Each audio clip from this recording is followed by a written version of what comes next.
Assalamualaikum warahmatullahi wabarakatuh. Perkenalkan, nama saya Mister Yani dengan NIM 091058042270. Kelas B semester 3 jurusan Administrasi Publik. Pada kesempatan kali ini saya akan membahas mengenai sistem politik dan demokrasi yang ada di negara Amerika. Amerika adalah negara pertama yang menerapkan demokrasi modern dan negara hukum atau restat. Pada zamannya itu adalah sebuah terobosan dalam hal kehidupan bernegara.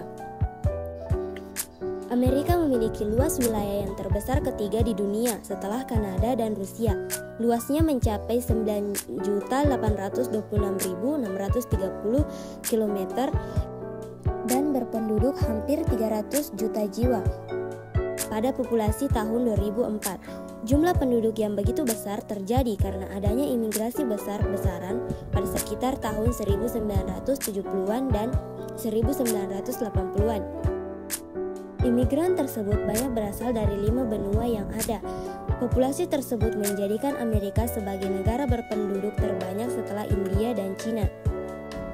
Amerika menganut teori pembagian kekuasaan yang dikenal dengan teori trias politika, namun penerapannya sedikit berbeda dengan kebanyakan negara dengan asas yang sama.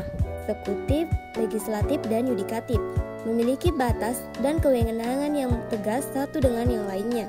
Meskipun seperti itu, tetap saja memiliki sistem penyeimbang kinerja ketiganya yang disebut dengan sistem check and balance. Trias politika yang pertama yaitu eksekutif.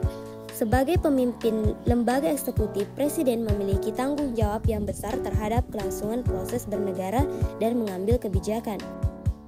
Dalam menarik keputusan, presiden dibantu oleh para menteri dan staf Gedung Putih yang selalu siap di samping presiden. Dalam lembaga ini, Amerika memiliki 15 departemen yang masing-masing dipimpin oleh seorang Secretary of Vice atau seorang menteri. Yang kedua, legislatif. Kongres adalah lembaga legislatif yang terdiri dari 2 bagian yaitu House of Representatives dan Senate, yang semuanya berjumlah 535 anggota dengan perincian House of Representatives 435 anggota dan Senate 100 anggota.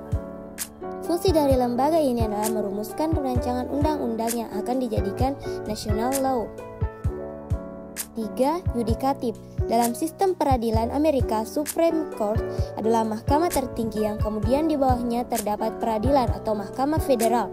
Yang terkenal dalam current politic issue adalah mengenai judicial review terhadap undang-undang dan kebijakan pemerintah yang diberlakukan. Ini pun sekaligus memberikan kontrol dalam rangka mengawasi pemerintah dalam menjalankan kebijakan tersebut.